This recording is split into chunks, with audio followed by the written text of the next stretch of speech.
Hey, and welcome back to Wild Mythology. I welcome you to the channel with bread and salt.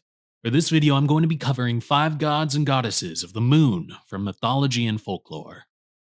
But before we get to that, the end of our giveaway is coming to an end this month, so don't forget to subscribe and make a comment on this video so you have a chance to win the book Bullfinch's Mythology.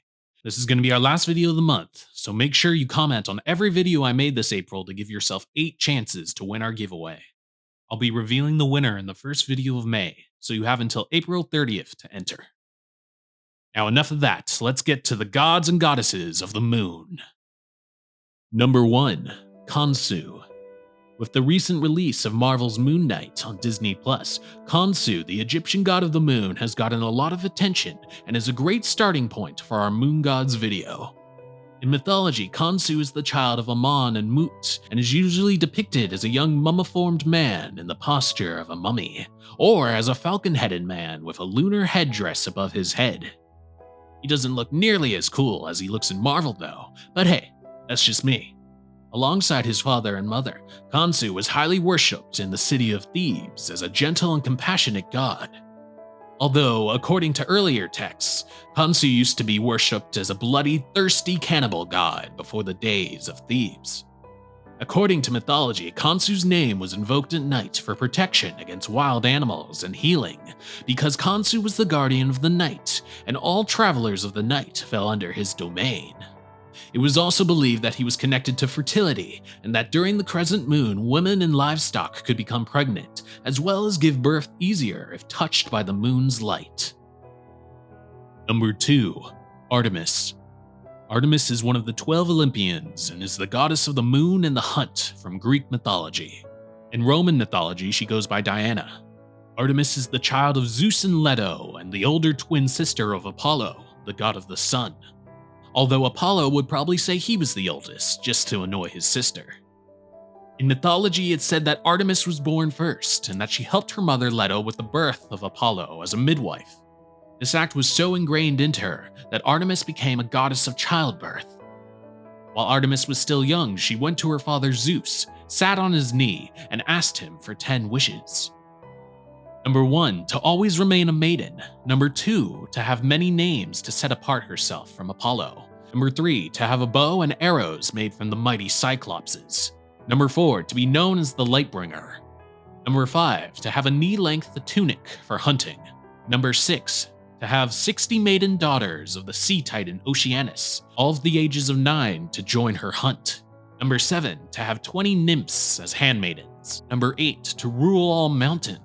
Number 9, to be assigned to any city of Zeus's choice, but the ability to answer the call of any woman during childbirth within any city. Number 10, to be able to ease the pain of women during childbirth.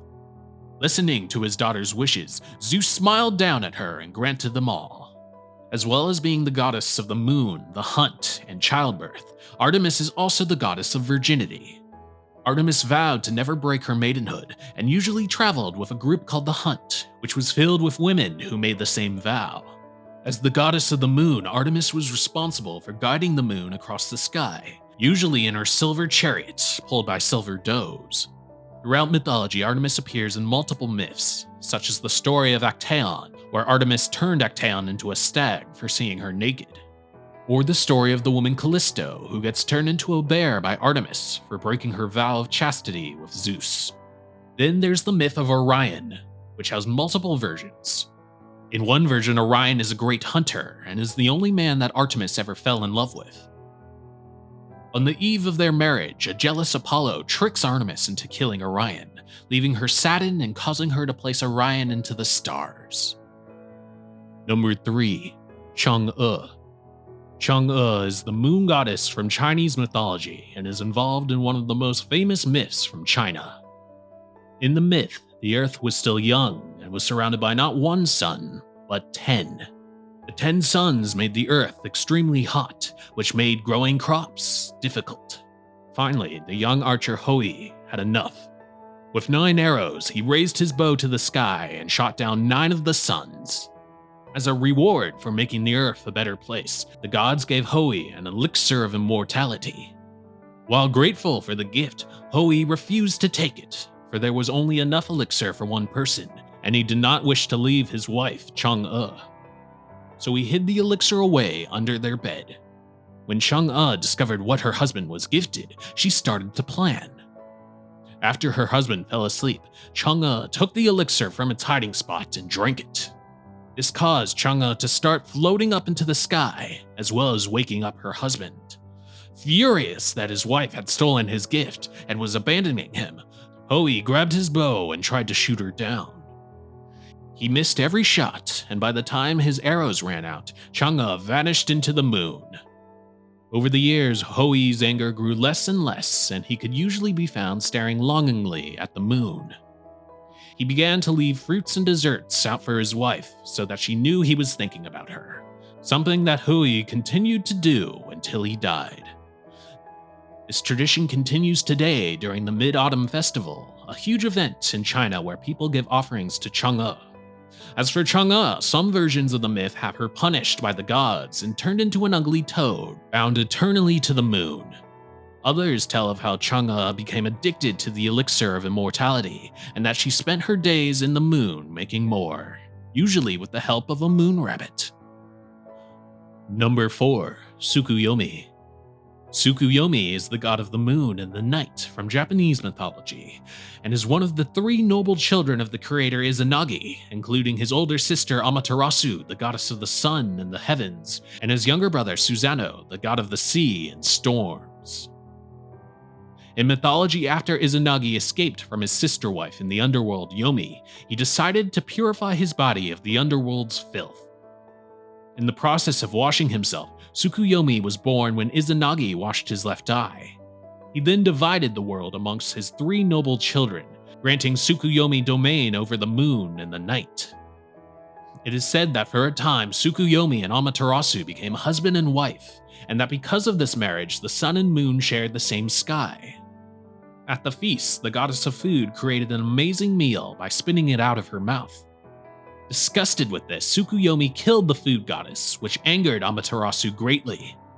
So she banished Tsukuyomi to another part of the sky, telling him she refused to look at him. And that's why night and day are never in the same place within the sky. Number 5. Mani. Mani is the god and personification of the moon from Norse mythology. He is the son of Mundilfari and the brother of Sol, the goddess of the sun. In mythology, Mundilfari has 2 children that were so beautiful he decided to name them after the sun and moon. The gods were furious by Mundilfari's arrogance, and so they took his 2 children and bound them to the sun and to the moon.